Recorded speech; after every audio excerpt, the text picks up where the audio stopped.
Don't forget to like, share and subscribe Ada 24/7 channel.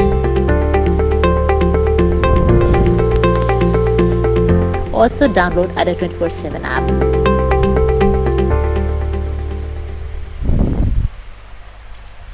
नमो नमः मित्राणी, मैं doctor Awadhesh विद्यालंकार आप सभी का हार्दिक स्वागत एवं अभिनंदन करता हूं। टीचर्स अड्डा का ये यूट्यूब मंच है। रात्रि के 9 बजे का समय हमारी यूजीसी नेट की कक्षा का समय। कल मैं आपसे का ये कक्षा नहीं ले पाया, स्वास्थ्य कारणों से कल मुझे ये कक्षा स्थगित करनी पड़ी। मैं क्षमा चाहता हूँ। आप लोग प्रतिदिन मेरे साथ जुड़ते हैं, कैसे हैं आप सभी लोग, एक बार कमेंट कर दीजिएगा। अशोक जी कह रहे हैं 9 बज गए हैं। हाँ जी बिल्कुल, मैं 2 मिनट विलंब से हूँ। और उसके बाद चलिए हम लोग आज यूजीसी नेट का हमारा पेपर जो चल रहा था सितंबर वाला, अच्छा खासा पेपर आया हुआ था। और इस पेपर को कराने में देखो 3 दिन में ये पेपर हो पाया है।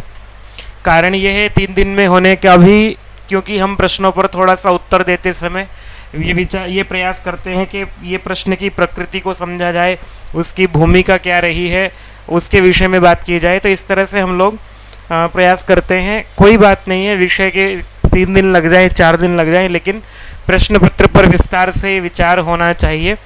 और प्रश्न पत्र क्योंकि अब थोड़ा सा अलग ढंग से आ रहा है, पहले की अपेक्षा यूजीसी नेट के जो प्रश्न पत्र आ रहे हैं वो अपने आप में एक अलग सा पैटर्न बन गया है। तो उसका अभ्यास करने के लिए हमें उसको व्यवस्थित रूप से समझना पड़ेगा।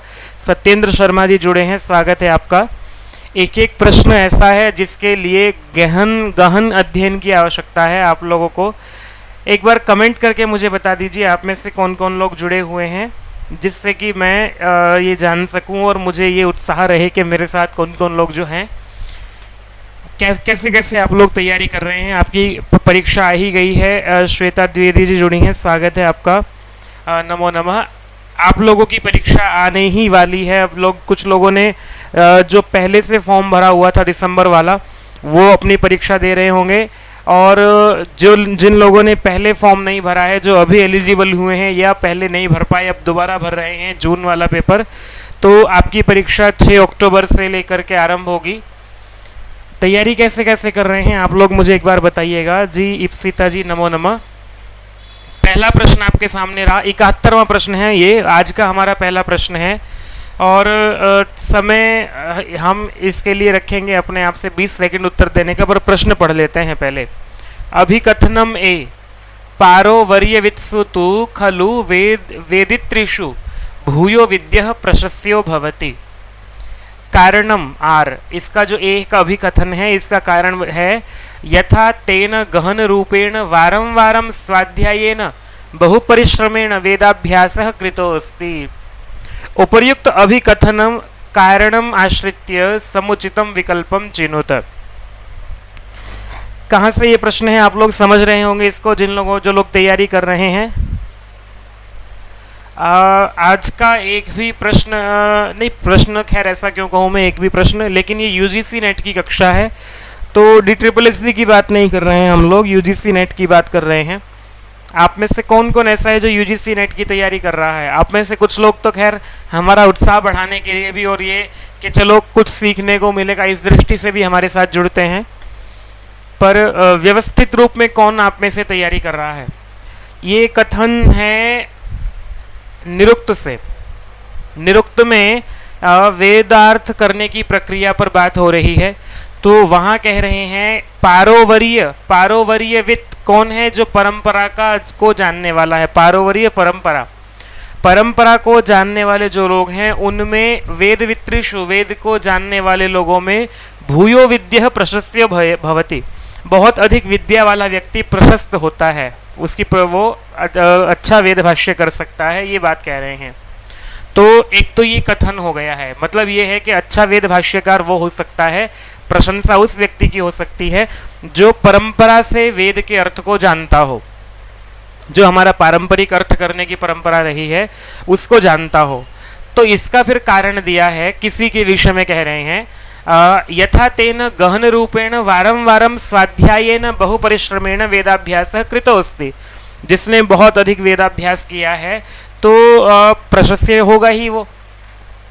अब ये देखो आप, ये क्या क्या इसके ऑप्शन दिए हुए हैं। ए तथा आर उभौ अपि सत्यम, सत्य है बिल्कुल, कोई बात दिक्कत ही नहीं है इसमें तो। किंतु आर इति उचितम कारणम नास्ति इत्यस्य, गलत बात हो जाती है। कारण है तो सही भाई, जो व्यक्ति भूयो विद्या होता है वो प्रशस्त होता है, प्रशस्य होता है। और आप देख रहे हैं यहाँ पर उसने बार बार, किसी व्यक्ति ने, किसी भाष्यकार ने बार बार स्वाध्याय से, बहु परिश्रम से वेदाभ्यास किया है, तो वो प्रशस्य होगा ही होगा। दोनों सत्य भी हैं, और ये जो अभी कथन है आर, उसका उचित कारण है। उभवपि सत्यमस्ति और उभम इति उचित कारणम अस्ति, आर जो है वो ए का उचित कारण है, ये ठीक हो जाता है, बी ऑप्शन आपका। तो ठीक है जी, वहाँ मैं आपको लिख दिया है केन कर्तुम शक्यते वेदानाम अर्थ, ये विषय चल रहा है। विषयस्मिन् यास्कस्य कथनमस्ति मानवाः तो ऋषयो भवन्ति, मानवाः न तो ऋषयो भवन्ति, मनुष्य जो है वो ऋषि नहीं होते हैं। न तपस्विनः ते तो मंत्रार्थस्य साक्षात्कारम कर्तुम न शक्नुवन्ति, न ही वो तपस्वी होते हैं तो इसलिए वेद मंत्रों का साक्षात्कार नहीं कर सकते हैं। पारोवर्य वित्सुतु खलु वेद वेदित्रिषु भूयो विद्या प्रशस्यो भवति, तो जो लोग परंपरा से वेद का अर्थ जानते हैं वो ही भूयो विद्या, बार बार विद्या का अभ्यास करने के कारण से प्रशस्य होते हैं। तो 71 प्रश्न जो है ये निरुक्त से आपके बीच में था। 72वां प्रश्न है तनु विस्तारे धातोः विधिलिंगी प्रथम पुरुषैक वचने रूपद्वयम भवति। अशोकनी जी ने उत्तर दिया है, बिल्कुल ठीक उत्तर दिया है आपने। तनु विस्तारे धातोः विधिलिंगी प्रथम पुरुषैक वचने, प्रथम पुरुष एक वचने रूपद्वयम भवति। तो तनु विस्तारे जो है विधिलिंग में रूप पूछे हैं आपसे। अब तनु विस्तारे जो तनु धातु जो है वो उभयपदी है, तो परस्मयी पद में भी बनेंगे और आत्मनेय पद में भी बनेंगे, दोनों में अलग अलग बनेंगे। क्या उत्तर आप लोगों का? तो तनुयात भी बनता है और तन्वीत भी बनता है। ठीक है जी, आपके सामने में रूप, तो बी और डी बनेंगे। बी कहाँ है इसमें? बी और डी, ये डी ऑप्शन आपका बन जाएगा। और आपके सामने रूप लिख देता हूं मैं। तनुयात ये बनता है आपका परस्मय पदम में, तनुयात तनुयाताम तनुयुः, तनुयाः तनुयातम तनुयात, तनुयाम तनुयाव तनुयाम। ठीक है जी, यहाँ तो तनुयात ये बन गया है। और आत्मने पद में क्या बनता है? तन्वीत बनता है। तन्वीत तन्वीयाताम तन्वीरन, तन्वीथाः तन्वीयाथाम तन्वीध्वम, तन्वीय तन्वी वही तन्वी मही। ये जो आपके रूप हैं वो चलते। कोई बात नहीं अशोक जी, ये हो जाता है, मुझे भी याद नहीं थे, मैं आपको क्यों इसमें कुछ कहूँ। आप निश्चिंत रहिए, ये हमारी अभ्यास कक्षा है, इसमें डिलीट करने की आवश्यकता नहीं है। बस ये है कि हम प्रश्नों की प्रकृति तक पहुँचे कि प्रश्न बना क्यों है और क्या प्रश्न आगे आने की संभावना है, इस पर विचार करते हुए हम लोग तैयारी करें अपनी। अगला प्रश्न आपके सामने रहा, अधोलिखितानाम कालक्रमानुसारम समुचितम क्रमम चिनुत। तो कालक्रम के अनुसार इनका क्रम चुनिएगा आप लोग। अब इनका हमें स्पष्ट रूप से कि भाई इस सदी में, शताब्दी में लिखे गए, इस समय लिखे गए, ये तो हमें जानकारी नहीं होगी। तो पर आपको ये जानकारी है कि कब कौन सबसे पहला जो वेद है, उसके बाद कौन सा वेद है, उसके बाद ब्राह्मण कैसे हैं, ये जानकारी तो है ही। इसके अनुसार इसका उत्तर आ जाता है। आप देखो पहले केवल प्रश्न जो बन जाता था, बड़ा इस बार प्रश्न पत्र जो है वो ऐसा बना दिया है कि बहुत अभ्यस्त व्यक्ति इसको अच्छे से कर सकता है। डी कह रहे हैं आप, डी का मतलब ये है कि पहले डी आएगा, पहले तो एक, मैं वैसे लिख लेता हूँ, पहले क्या बनेगा, एक नंबर पे ये आएगा अथर्ववेद, उसके बाद आएगा, क्योंकि पहले वेद ही रचे गए। वेद के बाद फिर आरण्यक आए हैं, ब्राह्मण आए हैं। ब्राह्मण, अब ऋग्वेद पहला है, ऋग्वेद का ब्राह्मण जो है वो होगा ऐतरेय ब्राह्मण, तो ये 3 नंबर पे आ जाएगा। 4 गौपद ब्राह्मण जो है अथर्ववेद का है, तो ये 4 नंबर पे आ जाएगा। 1 2 3 4, तो डी और बी और सी, ए बिल्कुल ठीक उत्तर है जी आपका। इप्सिता जी का भी और अशोक जी का भी उत्तर बिल्कुल ठीक है। तो 73 का जो है वो ये उत्तर हो जाता है। को अद्धा वेद क यह प्रवोचत कुत अजाता आ जाता कुत इयम विसृष्टि अस्य मंत्रांशस्य को ऋषि काच देवता। तो ये तो प्रसिद्ध है, सरल प्रश्न है, ये तो आप लोग उत्तर देंगे ही।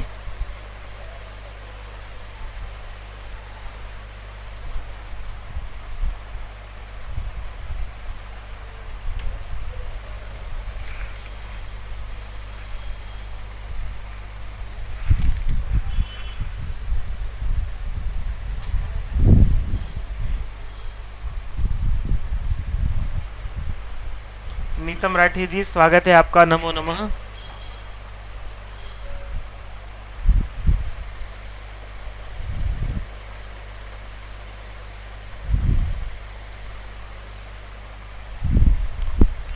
कहाँ से है ये, कौन सा सूक्त है?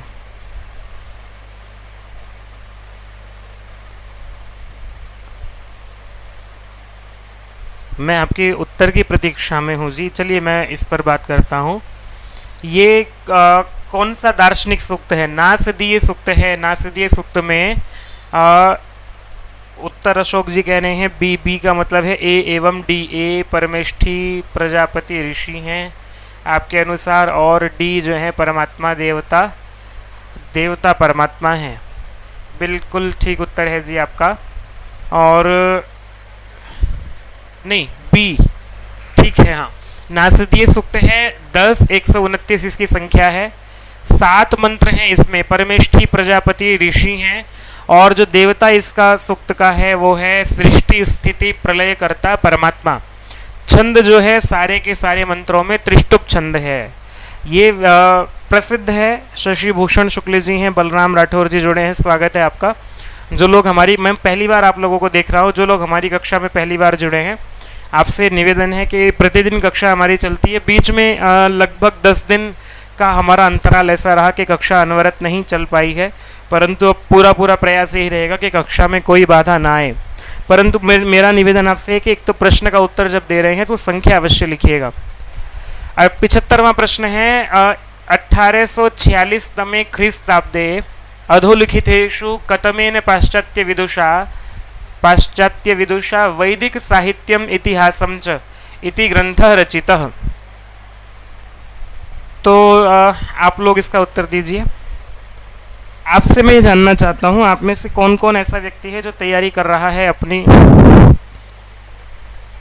जी शुक्ल जी, नमो नमः। कैसे कैसे आप लोग तैयारी कर रहे हैं, मुझे एक बार सूचित कीजिएगा, बताइएगा कैसे।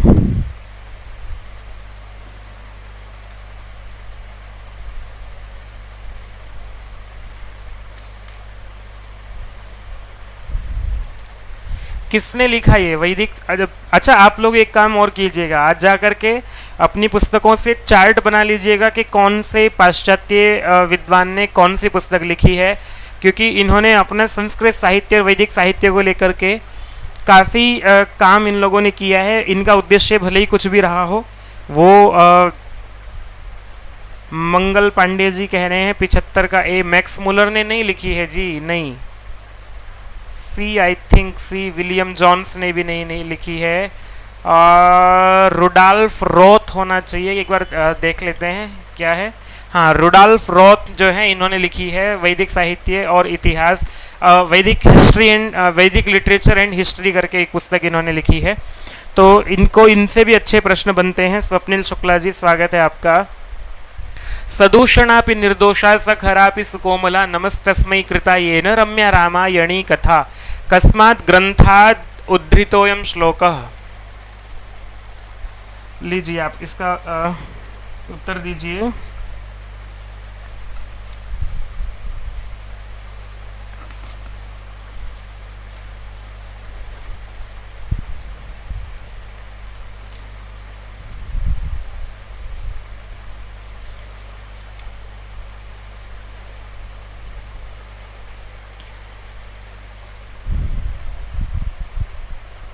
जी नहीं राजेश जी, हमारा जो कक्षा होती है संस्कृत विषय को लेकर के होती है, और 76 का डी कह रहे हैं नल चंपू से। बिल्कुल नल चंपू से जो है ये है कि सदूषणापि निर्दोषा सखरापि सुकोमला, जो दूषित होती, दूषण युक्त होती हुई भी निर्दोष है, और खर जो है वो उससे युक्त होती हुई भी कोमल है, सुकोमल है।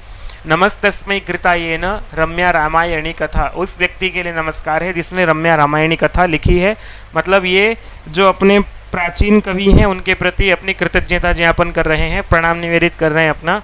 तो मतलब ये हुआ, यहाँ पर विरोधाभास दिख रहा है, लेकिन सदूषण, खर और दूषण क्योंकि इसमें उनका वर्णन आया है इसलिए यहाँ पर ये ऐसा लिखा गया है। तो नल चंपू से है, त्रिविक्रम भट्ट का। चंपू ग्रंथों में सबसे पहला जो है वो नल चंपू ही है, और मदालसा चंपू भी इनका है।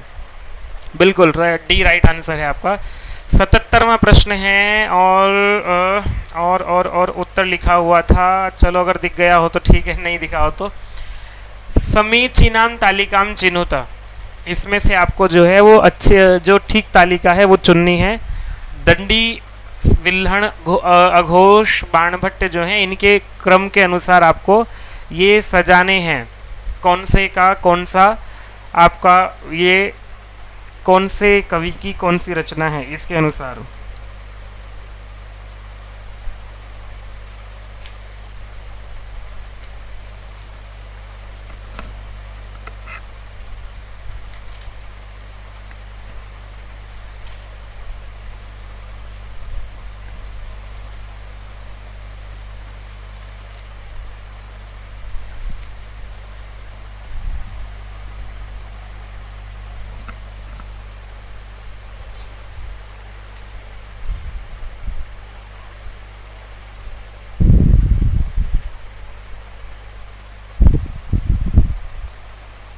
ए कह रहे हैं, ए का मतलब ये है कि नहीं। चलो पहले हम बात कर लेते हैं। दंडी जो है, दंडी का तो दश कुमार चरितम है ही, और बिल्हण का विक्रमांक देव चरितम है, बाणभट्ट का हर्ष चरितम है, और अघोष जो है उनका सौंदर्य नंद जो है ये है। तो इस तरह से आप देख लेते हैं। ए के सामने आया 3, ए के सामने ये नहीं था, ए के सामने 3 यहाँ आ रहा है, एक भी आंसर दिख रहा है यहाँ पर। और भी चेक कर लेते हैं। बी के सामने, विल्हण के सामने विक्रमांक देवचरितम, तो ठीक है, बी आंसर आपका जो है वो राइट हो जाता है। हाँ जी बिल्कुल Shashi Bhushan ji, B right answer है। अशोक पांडे जी सबका ठीक है। जी जी जी जी बिल्कुल। कालक्रमानुसारम अधोलिखितम ग्रंथानाम समुचितम क्रमम चिनुत। अरे भैया उत्तर लिखा आ रहा है। चलिए फिर भी आप लोग जो है अपनी मति से उत्तर दीजिए, बाकी जो लिखा आ रहा है हो सकता है गलत भी हो।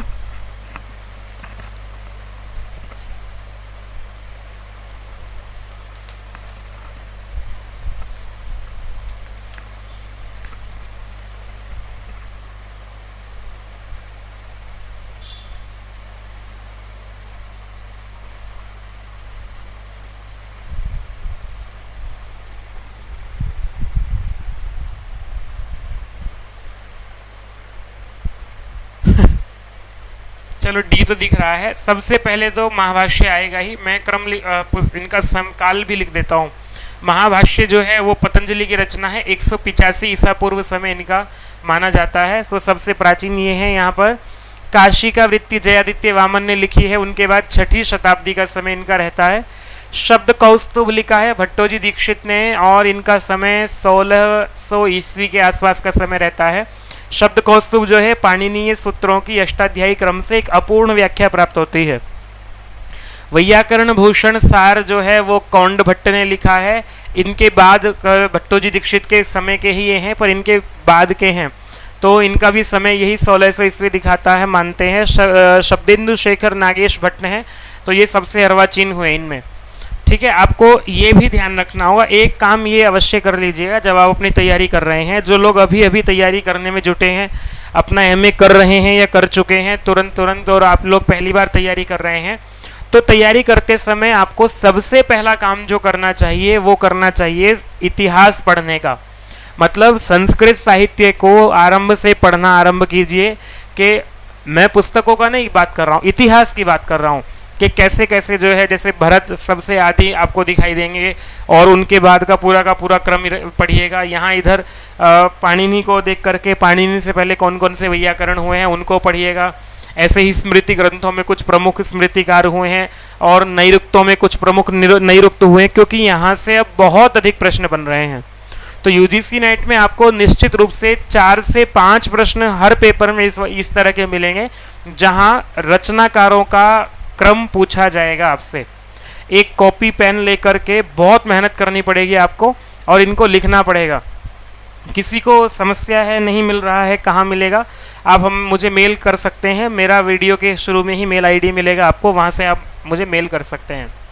अश्वघोष कृतम रचना द्वयम किमस्ति। चलिए आप लोग उत्तर दीजिए। अश्वघोष के द्वारा रची गई जो रचनाएं हैं कौन कौन सी हैं? 2 रचनाएं।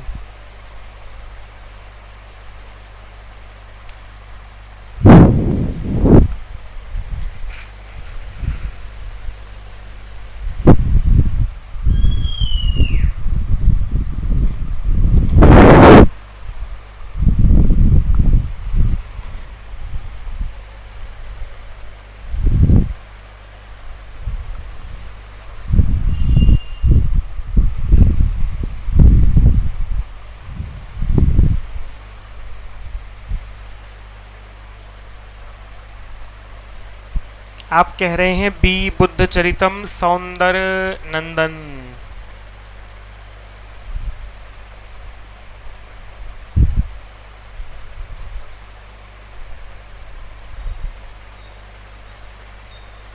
ठीक है, अच्छा पीछे वो अघोष लिखा हुआ, मैं भी तो कह रहा हूँ कि गड़बड़ क्या हो रही है, वो सौंदर्य नंद में वहाँ सोच रहा कि ये गलत लिखा हुआ है। चलिए ठीक है, तो 79 में बी आपका बिल्कुल ठीक है। बाकी रचनाएं किस किस की हैं पता होगा, सब कुछ प्रसिद्ध हैं। उत्तर रामचरितम, महावीर चरितम दोनों ही किसकी हैं बताओ जल्दी से। अच्छा रुक जाते हैं इस पर, क्योंकि एक प्रश्न से और भी प्रश्न हमारे ठीक होने चाहिए, कल को प्रश्न आ जाता है तो किसकी है जल्दी से एक बार बता दीजिए आप लोग। दश कुमार चरितम दंडी अभी पढ़ कर के आए हैं। विक्रमांक देव चरितम जो है वो विल्हण का अभी पढ़ कर के आए हैं। हर्ष चरितम जो है वो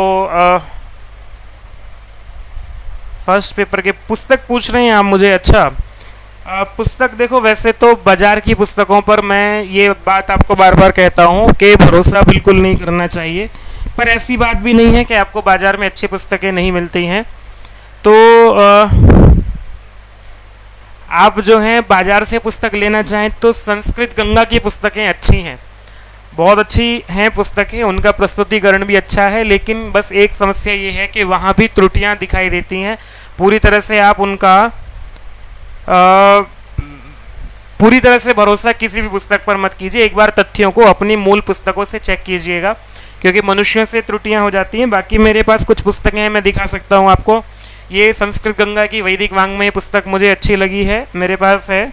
एक चौखंबा से और एक पुस्तक छपी हुई है, संस्कृत प्रतिस्पर्धा प्रकाश, ये नई पुस्तक छपी है, आपको दिख रही होगी। तो इसमें दीपक कुमार हैं लेखक, संजय दत्त भट्ट हैं, इनका प्रस्तुतिकरण भी बहुत चीज़ों में अच्छा लगा है, तो ये भी पुस्तक आपके काम की हो सकती है। संस्कृत साहित्य को लेकर के भी कुछ पुस्तकें, और संस्कृत गंगा की पुस्तकें तो आप मंगा भी सकते हैं, अच्छी पुस्तकें होती हैं उनकी। ठीक है जी, हाँ भवभूति उत्तरामचरितम ठीक है, दंडी भवभूति, चलिए ठीक है, सबका हो गया है। बुद्ध चरितम अशोक घोष का है ही, हाँ बिल्कुल ठीक है। तो इस तरह से आप जो हैं, हाँ ये पुस्तकें आप मंगा सकते हैं, पर आपको इसके लिए कई सारी, एक पुस्तक पर आश्रित होकर के काम नहीं चलेगा, कई सारी पुस्तकें आपको मंगानी पड़ेंगी। एक यूजीसी नेट की पुस्तक जो है, पुरानी पुस्तक अगर किसी के पास आपको मिल जाती है तो उपकार प्रकाशन की पुरानी पुस्तक छपी थी जो हिंदी में आती थी। मैंने कोई पुस्तक नहीं लिखी है जी, मेरी अभी इतनी योग्यता नहीं हो पाई है, कभी इसको ऐसा अवसर आवश्यकता हुई, वैसे भी आवश्यकता भी नहीं है, बहुत कुछ बाजार में है। ब्राह्मी लिपि आविष्कारका भारतीय आसन इति को मन्यते, ब्राह्मी लिपि के आविष्कारक जो हैं वो भारतीय रहे हैं, ऐसा मानने वाला विदेशी विद्वान कौन है? एक दो विद्वान ऐसे हैं जो इस बात को मानते हैं, बाकी के सब लोग तो अपने अपने मत से कि जी वो विदेशी भाषाओं से। अभी आपने जो लोग पहले जुड़े होंगे, पहले आपने प्रश्न किए होंगे हमारे साथ, तो इसी पेपर में आपको देखो, इस पेपर में 4 प्रश्न केवल इसी से आ गए हैं, ब्राह्मी लिपि। 3 प्रश्न आ गए हैं ब्राह्मी लिपि से, कि किसने जो है, एक व्यूलर को लेकर के प्रश्न आया हुआ था पीछे कि इन्होंने किससे उत्पत्ति मानी है।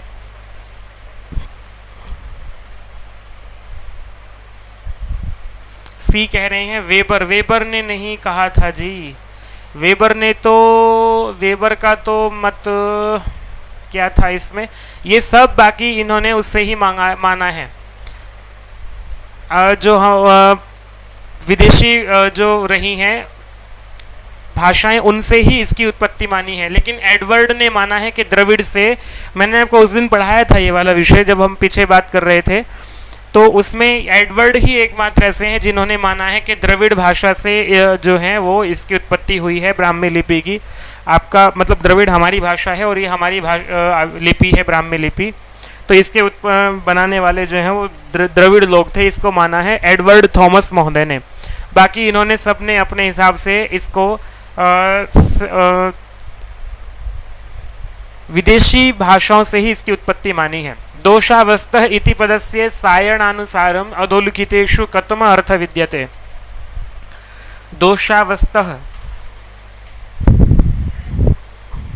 मेरा आपसे यही कहना है बार बार कि कुछ पुस्तकें सच में अच्छी हैं लेकिन मूल से अच्छा कुछ नहीं है।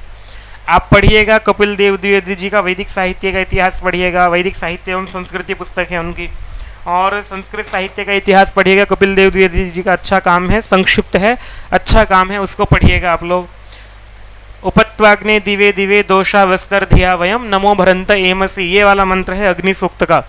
तो इसमें दोषावस्था, मुझे ऐसा लगता है कि ये पिछले 10-15 साल से पूछा जाने वाला प्रश्न है। दोषावस्था, इसका अर्थ क्या है यहाँ पर?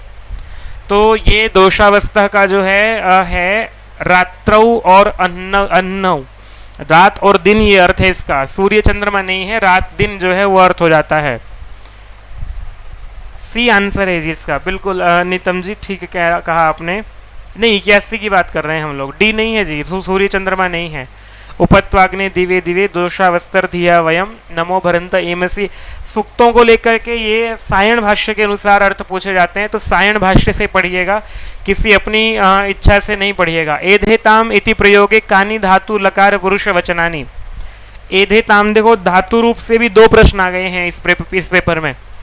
अभी आपको तनु विस्तारे धातु पूछा था विधिलिंग लकार में, अब एधेताम एध धातु पूछ लिया है, आपके पाठ्यक्रम में है ही।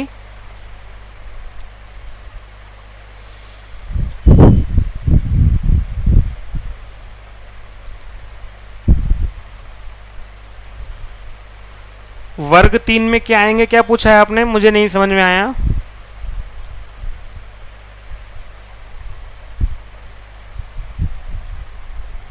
इक्यासी का सी कह रहे हैं, लोट लकार प्रथम पुरुष, बिल्कुल ठीक उत्तर है जी आपका। मैं रूप लिख देता हूँ, एधेताम एधताम एधेताम एधनताम, तो एधेताम पूछा था आपसे। एधस्व एधेताम एधध्वम एधई एधा वही एधा मही, ये रूप आपके बनते हैं। तो सरल प्रश्न था, लेकिन वही है कि याद होता है तो सरल हो जाता है, नहीं तो नहीं है। बाकी इस बार गुड़ पूछा जाने वाला ये रहा है, सब इसमें गुड़ बहुत अधिक पूछा गया है। प्रश्न है इनकी तालिका को, सही तालिका को चुनना है आपको। गोपथ ब्राह्मण बृहदारण्यक आर्षेय तैत्तिरीय, ये वाला सरल प्रश्न है।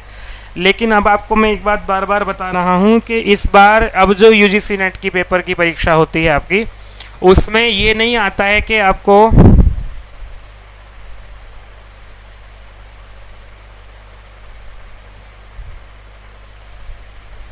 संजय योगी जी क्या कह रहे हैं, नहीं समझ में आया। 83 का ए कह रहे हैं, ए का मतलब है, चलो गोपद ब्राह्मण जो है अथर्ववेद का है, लो जी। बृहदारण्यक शुक्ल आर्षेय सामवेद का है। तैत्तिरीय ब्राह्मण जो है वो कृष्ण यजुर्वेद का हो जाएगा, बृहदारण्यक शुक्ल यजुर्वेद का हो जाएगा। तो इस तरह से गोपद ब्राह्मण ए के सामने 3 दिख रहा है, एक ही स्थान पर है, तो बिना पढ़े ही आपका ठीक हो जाता है ये। तो बी के सामने 4 लिखा हुआ है, बी के सामने 4 लिखा हुआ है, ठीक है बिल्कुल। तो आपका एक प्रश्न नहीं पूछा गया है। 81 का क्या गलत हो गया है? 81 में तो कुछ भी गलत नहीं हुआ है। दोषावस्था, अरे भैया कुछ गलत नहीं है। प्रथम पुरुष द्विवचन बताया है ना हमने, सी लोट लकार में प्रथम पुरुष द्विवचन बताया है ये वाला।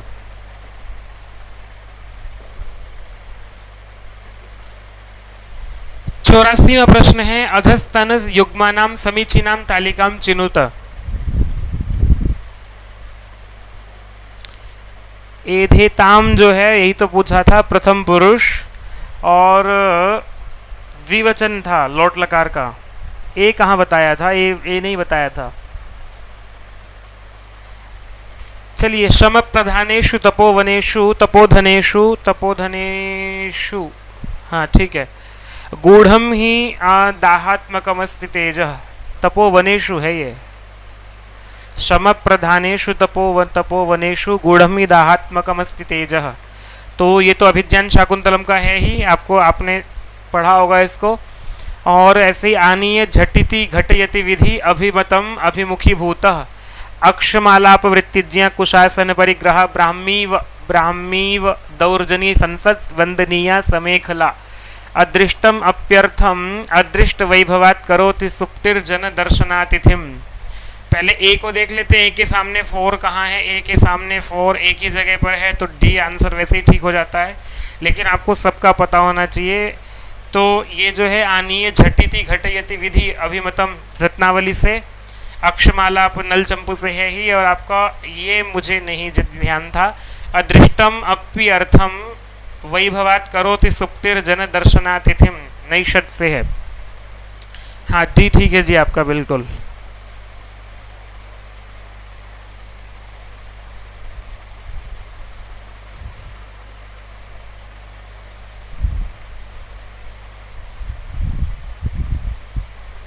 पता नहीं क्या कह रहे हैं। द्वित्राह इत्यत्र कः समासः, प्रसिद्ध जो है ये बढ़िया प्रश्न है अपने आप में।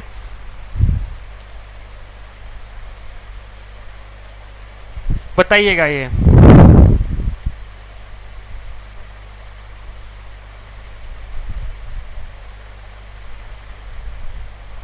अरे गलत लिखा होगा भाई।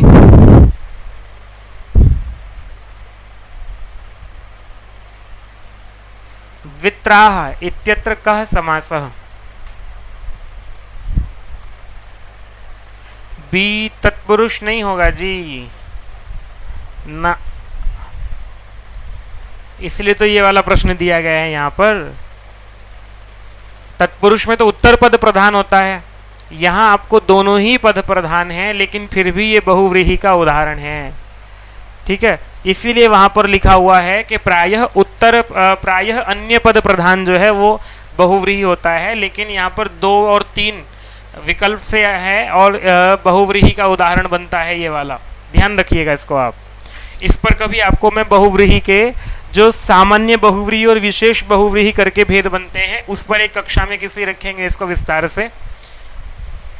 आज जो है इसको प्रश्न को पत्र को पूरा करना है, इसलिए इसको आगे बढ़ते हैं। अभी टेस्ट सीरीज जो है हमारी मिल रही है यूजीसी नेट को नहीं, DSSB को लेकर के आप लोग इसको ले सकते हैं, अभी ऑफर में है। आप लोग अगर तैयारी कर रहे हैं तो DS169 ये कोड यूज करके लगभग 160 रुपये में मिल जाती है। ठीक ठाक प्रश्नों का संकलन है। 2 या 3 प्रश्न मुझे अभी गलत की सूचना मिल गई है कि जिनके उत्तर गलत हैं। ऐसे उत्तर जिनके गलत होंगे 5 से 6 प्रश्न होंगे अधिकतम, बाकी के उत्तर ठीक होंगे। ठीक ही हैं, बाकी चेक किए थे पर वो त्रुटि हो गई होगी। मैं आपको इसलिए पहले बता रहा हूँ कि मुझे आप बाद में कहोगे। बाकी के अच्छे प्रश्नों का संकलन है। शुकनासोपदेश, वैदिक साहित्य, समाज, संधि, शाकुंतलम कारक जो है इन पर प्रश्न हैं और 10 प्रैक्टिस सेट रखे गए हैं। यूजीसी नेट का बैच हमारा शुरू हो रहा है 30 अगस्त से। तो यदि आप चाहते हैं तैयारी करना, जिसमें हम लोग आपको प्रश्नों से तैयारी कराएंगे, 77% डिस्काउंट मिल जाएगा आपको Y321 कोड यूज़ करके, जिसमें आपको लगभग 2500 रुपये का ये बैच पड़ता है, जिसमें आपको 3 घंटे प्रतिदिन की कक्षा आपकी होगी। 1.5 घंटा सुबह, 1.5 घंटा शाम, एक विषय पर जितने भी प्रश्न अब तक आए हैं यूजीसी नेट में वो सारे के सारे प्रश्न रखे जाएंगे आपके बीच में। शांखायन आरण्यकः अधोनिर्दिष्टेषु केन सह संबद्धो अस्ति। शांखायन सरल प्रश्न आ गया, देखो। आश्वलायन, शांखायन, मांडुकायन किससे संबद्ध है इनका? ये किससे संबद्ध हैं?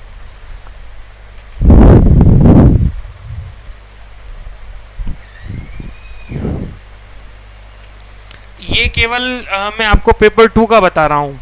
अभी पेपर 1 का अलग ही है, पर उसका संख्या के अनुसार वो रहेगा। बाद में वो बहुत ज़्यादा नहीं पड़ेगा, उसमें आपका जो मार्जिन पड़ेगा मेरे ख्याल से 500-600 रुपये और अतिरिक्त पड़ेंगे आपको, दोनों का कंबाइंड जो है वो मिल जाएगा। पर अभी वो पहले से कमिट इसलिए नहीं कर रहे हैं कि एक बार पहले सभी विषयों का अलग अलग जो लोग हैं उनको देख करके ये बाद में बताया जाएगा। अभी पेपर 2 की केवल बात कर रहे हैं। पेपर 2 में ये 2500 केवल पेपर 2 का है आपका, और फिलहाल डबल वैलिडिटी ऑफर में है, आपको 1 वर्ष के लिए रहेगा ये। आपके अभी जो हायर एजुकेशन के एग्ज़ाम आ रहे हैं कई सारे, उन सब में भी काम आएगा। ऋग्वेद का है, बिल्कुल ठीक उत्तर है आपका ये वाला। ठीक है जी। तर्क भाषा के अनुसार अयुत सिद्धयोः कः संबंध। अयुत सिद्ध किसे कहते हैं? तौ एव अयुत सिद्धौ। क्या पता हो, याद होगा? एक जो है नष्ट ना होता हुआ, दूसरा बना रहता है।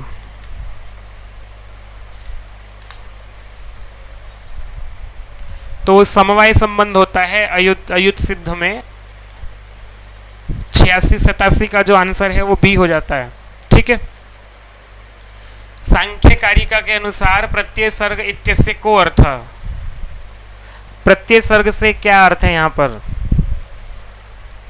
हाँ जी, समवाय संबंध। ठीक है पूनम शर्मा जी।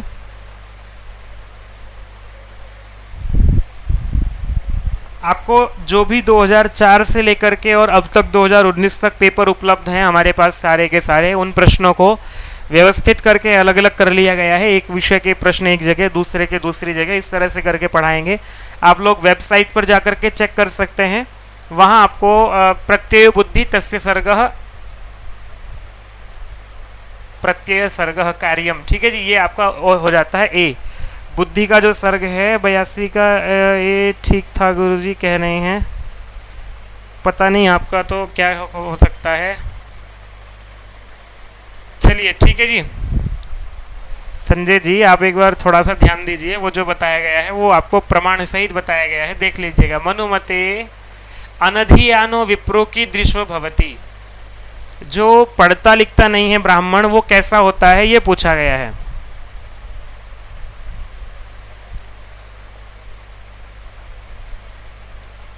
काष्ठमयो हस्ती, चर्ममयो मृग, शक्तिमयो सिंह, गतिमयो अश्व। याद होगा श्लोक आपको। तो इनमें से अनधियान विप्र जो कहा गया है उसके विषय में कौन से दो विशेषण उसके लिए प्रयोग किए गए हैं? काष्ठमय हस्ती और चर्ममय मृग जो है, ये दोनों उसके लिए आया है श्लोक। ए और सी, ए और सी, ए और सी, ये रहा सी और ए। सी आंसर है इसका। अशोक जी संख्या लिखिएगा अवश्य। आपके सामने रहा यथा काष्ठमयो हस्ती, यथा चर्ममयो मृग, यश्च विप्रो अनधियानस त्रयस्ते नाम बिभ्रति। ठीक है जी। काष्ठमयो हस्ती, चर्ममयो मृग, ये वाले जो हैं विशेषण प्रयोग किए गए हैं यहाँ पर। अधो लिखितानाम काल क्रमानुसारम समुचितम क्रमम चिनुत। लो भैया इनका क्रम चुनना है, वेद भाष्यकारों से प्रश्न आया हुआ है। इस वाले पेपर में बहुत अधिक साहित्य के प्रश्न नहीं दिखाई दिए हैं, मतलब साहित्य का जैसे सूक्तियाँ बहुत अधिक हो रहे हैं, पर वो वाला क्रम कम दिखाई दिया है। सबसे अधिक जो प्रश्न यदि कहीं से आए हैं तो वो आए हैं भाषा विज्ञान से। भाषा विज्ञान को लोग कम पढ़ते हैं और बाकी विषयों को अधिक पढ़ते हैं, तो ये भी है कि भाषा विज्ञान से बढ़िया पेपर आया हुआ था ये वाला। दूसरा, वेद के प्रश्न भी ठीक ठाक रहे हैं इस वाले पेपर में।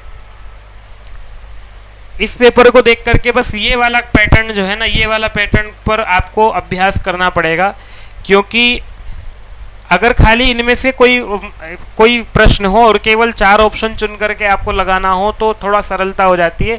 यहाँ कंफ्यूजन बढ़ जाता है, आपको चारों में से चेक करना होता है। 4 में से कम 2 तो ढंग से पता होने चाहिए। तो जैसे कालक्रम पूछा है, कालक्रम में सबसे प्राचीन तो स्कंद स्वामी है, समय तो इनका नहीं सही रूप से पता है। और अर्वाचीन में यहाँ पर देखो सबसे अर्वाचीन जो है वो दयानंद है।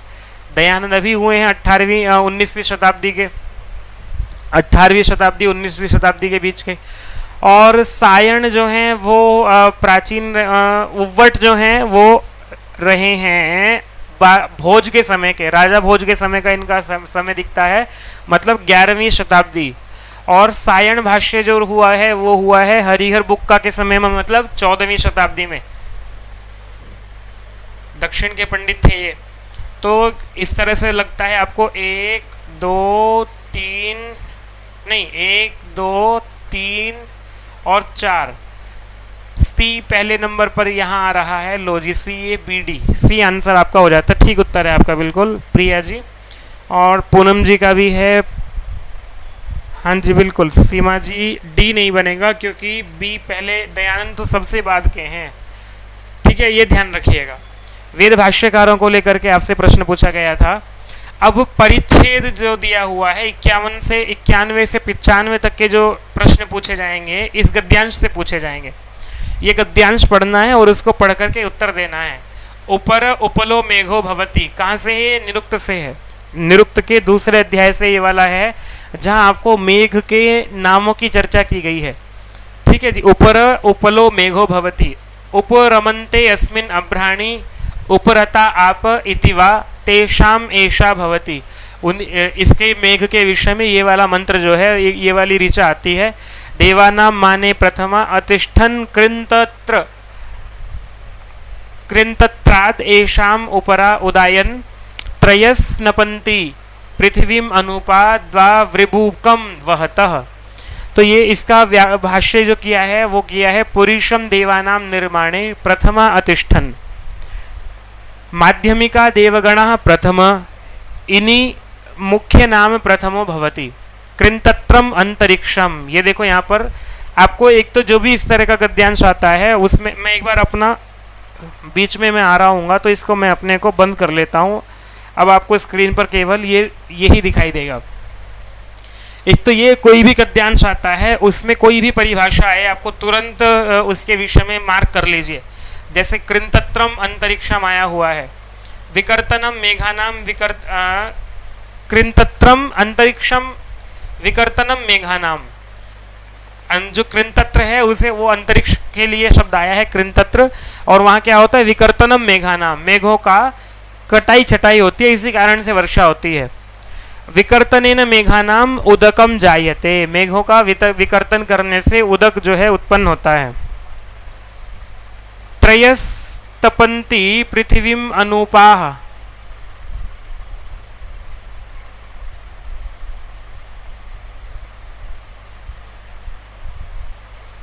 संजय जी मैं एक बार दोबारा देख लूंगा प्रश्न को, इसका मतलब आप जो है सच में कोई गड़बड़ हुई होगी क्या, देख लेता हूं मैं भी। त्रयस्तपन्ति पृथ्वीम अनुपाह पर्जन्योः वायुरादित्यः शीतोष्ण वर्षरोधशीः, शीतोष्ण वर्षरोधरोषधीः पाचयन्ति अनुवपन्ति लोकान् स्वनेन स्वेन कर्मणा, अयम अपि इतरो अनुप एतस्माद् एव अनुप्यत उदकेन अपि चलो एक बार ऐसा करते प्रश्न को पढ़ करके तब इस पर आते हैं, एक एक प्रश्न पढ़ते रहेंगे, उसका उत्तर यहाँ पर देखते रहेंगे। विषय जो चल रहा है यहाँ पर मेघ की नाम चल रहे हैं, मेघ के कितने नाम हैं उस पर 30 नाम जो हैं वो मेघ के दर्शाए गए हैं इसमें। पहला प्रश्न इससे उपरि लिखित परिच्छेदम अनुसृत्य अधोलिखितेषु वृभुकम इति पदस्य अर्थम चिन्हुत। वृभुकम जो है वो किसके लिए कहा गया है, तो पीछे एक बार देख लेते हैं हम लोग। वृभुकम आया था, ये रहा वृभुकम को देखेंगे ढूंढ करके इसमें।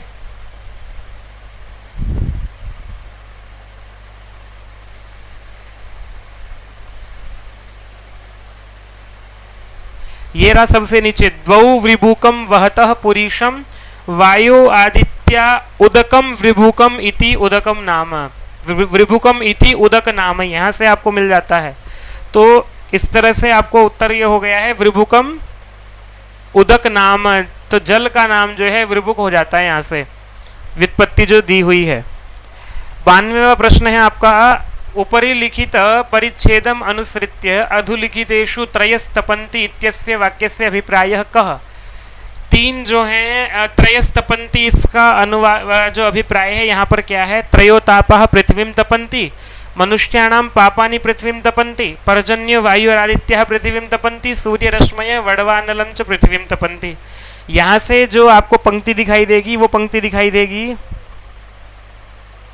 भूपेंद्र जी कैसा प्रश्न पूछ रहे हैं, कहाँ से मिलेगी का उत्तर मैं कैसे दे सकता हूँ आपको। पर्जन्यो वायुरादित्याः पृथ्वीं तपन्ति, ये इस मंत्र में पंक्ति जो है वो आई हुई है, अभी पढ़ रहे थे जहाँ हम, तो ये पढ़ करके हो जाता है त्रयस्तपन्ति पृथ्वीं अनुपाह पर्जन्य वायुरादित्यः। 3 जो हैं कौन कौन से, पर्जन्य वायु और आदित्य जो हैं वो पृथ्वी को तपाते हैं, ये भाव है। उपरि लिखित परिच्छेदम अनुसृत्य अधोलिखितेषु कृन्तत्रम इति पदस्य अर्थम चिनुत। तो कृन्तत्रम अभी हमने पढ़ा ही है, क्या पढ़ा है, कृन्तत्रम किसके लिए आया हुआ है, कृन्तत्रम अंतरिक्षम, जहां पर जो है वो इनकी कटाई छटाई होती है मेघों की, इस पर बात हो रही थी। 94वें प्रश्न की ओर चलते हैं, उपर इति पदस्य अर्थम चिनुत। तो ऊपर मेघ के नाम आए हैं आपके, ऊपर उपल इति मेघ, ऊपर उपलो मेघो भवति, सबसे ऊपर ही लिखा हुआ था। 95वां श्लोक है, ऊपरी लिखित परिच्छेदम अनुसृत्य अधोलिखितेषु अनुपाह इति पदम केशाम विशेषणम अस्ति। अनुपाह जो है वो किसके लिए प्रयोग किया गया है? अभी हमने देखा था त्रयस्तपंती अनुपाह, क्या क्या है वो? वायु और आदित्य पर्जन्य नाम, वायु आदित्य पर्जन्य जो है इनके लिए अनुपाह शब्द का प्रयोग किया गया है। आज एक बार जाकर के दूसरे अध्याय में इसको अवश्य पढ़िएगा। थोड़ा सा गूढ़ विषय है, 2-3 घंटे लगेंगे, अगर नहीं पहले पढ़ा था तो इसका पूरा का पूरा प्रसंग एक बार पढ़ेंगे और अच्छे से पढ़ लेंगे तो आपको आगे के लिए सब अच्छा हो जाएगा। तो अगला भी जो है 96 से 100 प्रश्न है, ये भी अनुच्छेद एक आपको परिच्छेद दे दिया गया है। इयम संवर्धन वारिधारा तृष्णा विश्ववल्ली नाम, तो ये आपको दिख रहा है शुकनासोपदेश से है, जहाँ पर आप लक्ष्मी के विषय में बात करते हैं। इयम संवर्धन वारिधारा तृष्णा विश्ववल्ली नाम, तृष्णा रूपी विश्ववल्ली का जो है ये बढ़ाने वाली वारिधारा है। जैसे जल की धारा विश्ववल्ली को बढ़ाती है, लता को बढ़ाती है, ऐसे ही तृष्णा रूपी विश्ववल्ली को ये बढ़ाने वाली है लक्ष्मी। व्याध गीति ही इंद्रिय मृगाणाम, परामर्श धूमले का सच्चरित चित्राणाम, तिमिरोद्गति ही शास्त्र दृष्टि नाम, पुरः पताका सर्व अविनया नाम। समझ में आ रहा होगा, सरल सरल सा गद्यांश है ये तो। Y321 कोड वाली बुक कह रहे हैं, कोड ये बुक का कोड नहीं था जी, ये तो आपको बैच के लिए बताया था मैंने, हम जो पढ़ाएंगे उसके लिए।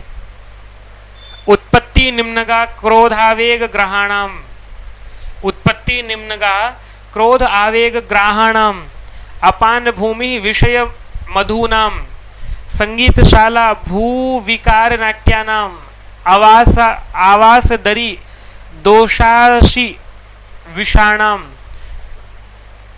उत्सारण वेत्रलता सत्पुरुष व्यवहाराणाम, प्रस्तावना कपट नाटकस्य, कदलिका कामकरिणः, वंध्यशाला साधु भावस्य, राहु जिह्वा धर्मेन्दु मंडलस्य, लतेव विटपकान अध्यारोहति, गंगेव वसुजननी अपि तरंग बुद्बुद चंचला, पाताल गुहेव तमो बहुला, हिडिंबेव भीम साहसैक हृदय, प्रावृड इव अचिरद्युतिकारिणी, दुष्ट पिशाची इव दर्शितानेक पुरुषोच्छ्राया, स्वल्प सत्वम उन्मत्ति करोति, स्वल्प सत्व वाले व्यक्ति को ये उन्मत्त बना देती है। DSSB के लिए जो बता रहे थे मैं आपको, वो बता रहा था टेस्ट सीरीज, पुस्तक नहीं है वो, आपको टेस्ट सीरीज है, आप चाहें तो उसको ले सकते हैं। आपको ऐप डाउनलोड करनी होगी और इसमें जा कर के आप ढूंढेंगे टेस्ट सीरीज, तो संवर्धन वारिधारा तृष्णा विश्ववल्ली नाम ये वाला गद्यांश है, इससे प्रश्न आए हुए हैं। प्रश्न पढ़ लेते हैं। ऊपरी लिखित परिच्छेदम अनुसृत्य तिमिरोद्गति ही शास्त्र दृष्टिनाम इति गद्यांशानुसारं तिमिरोद्गति कुत्र भवति। तिमिर अंधकार की जो उत्पत्ति जो है वो कहाँ होती है ये बता रहे हैं। यहाँ पर तिमिर का भाव जो है मोतियाबिंद है, शास्त्र दृष्टि वालों को मोतियाबिंद के जैसी जो है ये करती है, तो ये तो नेत्रे भवति। ठीक है, थोड़ा सा समय रहते इसको पूरा करना है। 4 प्रश्न बचे हुए हैं, समय तो है, 7 मिनट है।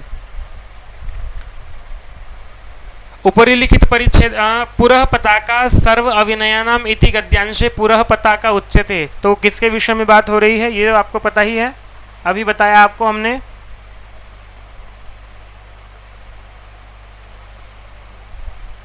बताइए आप लोग किसके विषय में बात हो रही है यहाँ पर। 96 इसका 97 लक्ष्मी के विषय में बात हो रही है ना। लक्ष्मी जो है वो पुरः पताका सर्व अविनया नाम, सभी अविनयों की ये पुरः पताका है। कदलिका काम करिणः इत्यत्र करिणः तुलना केन सहकृता, तो काम करिणः में दिख ही रहा है, काम के समान, जैसे काम रूपी हाथी के समान, काम रूपी हाथी के लिए ये कदलिका है। जैसे हाथी जो है वो कदलिका वन को, उसको तहसने उसको बड़ा प्रिय होता है, तो काम रूपी जो हमारा विकार होता है उसके लिए ये बहुत प्रिय होती है लक्ष्मी। तो हाथी की तुलना की गई है काम से, यहाँ पर ये पूछा है ना, कहाँ है काम, काम से तुलना की गई है। सी नहीं है जी, डी, काम करीना लिखा हुआ है ऊपर। भीम हिडिम्बेव भीम साहसैक हार्य हृदय इत्यंशे को अलंकार। यहाँ थोड़ा सा प्रश्न है, आप लोग विचार करके दीजिएगा उत्तर इसका।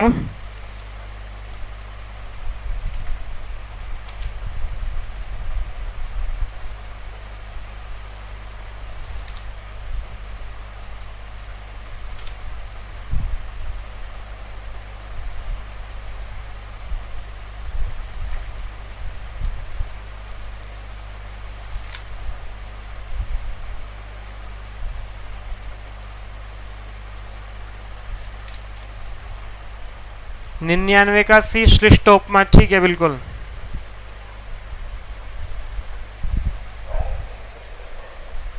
उपरि वल्लीनां संवर्धने कस्यापेक्षा भवति। वल्लीनां संवर्धने किसकी अपेक्षा होती है, ये प्रश्न है। यम संवर्धन वारिधारा विश्ववल्लीनां।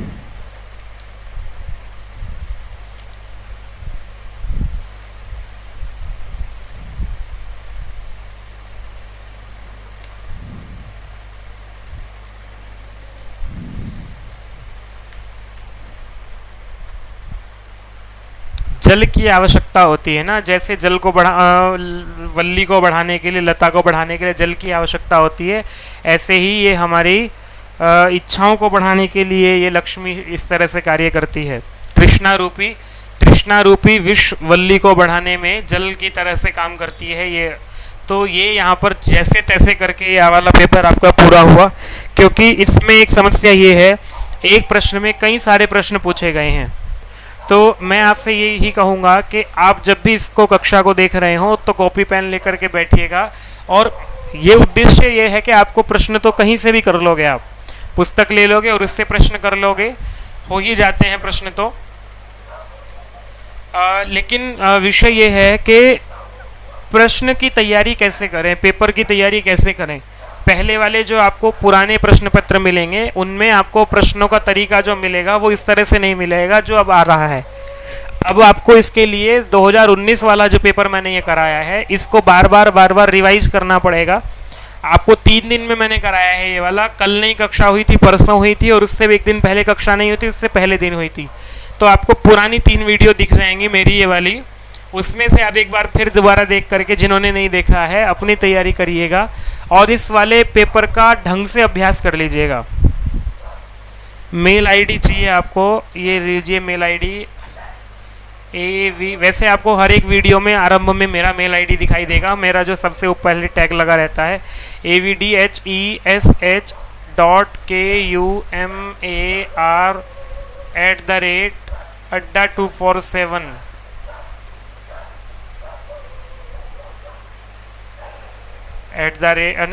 .com adda247.com avdesh.kumar।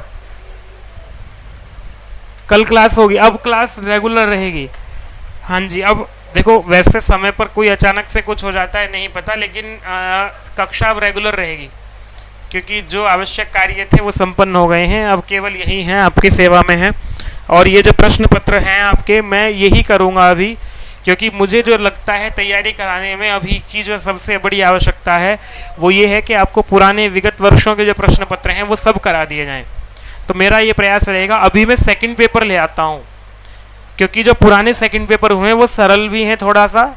जो लोग अभी नए जुड़ रहे हैं, जब आप लोगों को कुछ प्रश्न तैयार भी हो जाएंगे, जो लोग बिल्कुल नहीं जुड़ रहे हैं उनके लिए कह रहा हूँ मैं, थोड़े से सेकंड पेपर जो था, जैसे पहले जैसे 2018 से पहले सेकंड पेपर होता था, 2018 से पहले पेपर 1 के बाद आपको पेपर 2 के ये जो होता है विषय आपका जो होता है उसके 2 पेपर होते थे, पता है ना, सेकंड पेपर और थर्ड पेपर।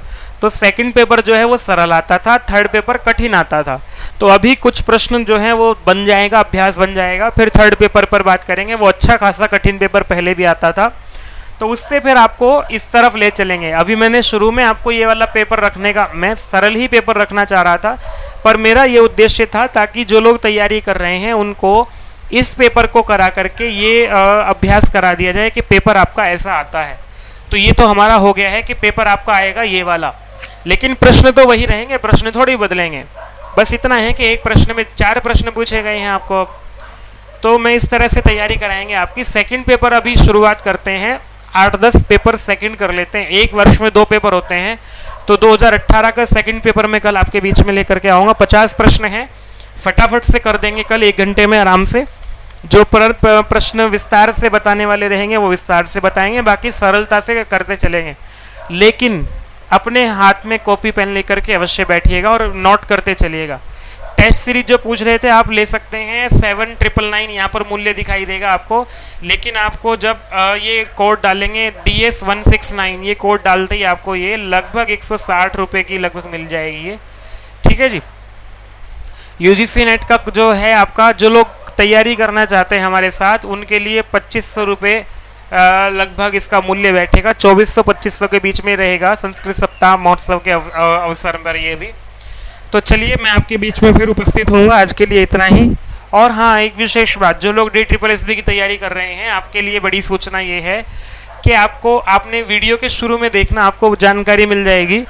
आपके लिए मॉक टेस्ट का आयोजन किया जा रहा है हमारी ओर से। 30 तारीख को मॉक टेस्ट रखा जाएगा, क्योंकि कंप्यूटर पर आपका पेपर होना है।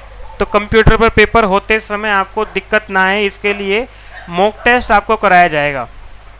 उससे आप अपनी तैयारी परख पाएंगे। चलिए ठीक है, आज के लिए इतना ही। फिर आपसे मिलेंगे कल।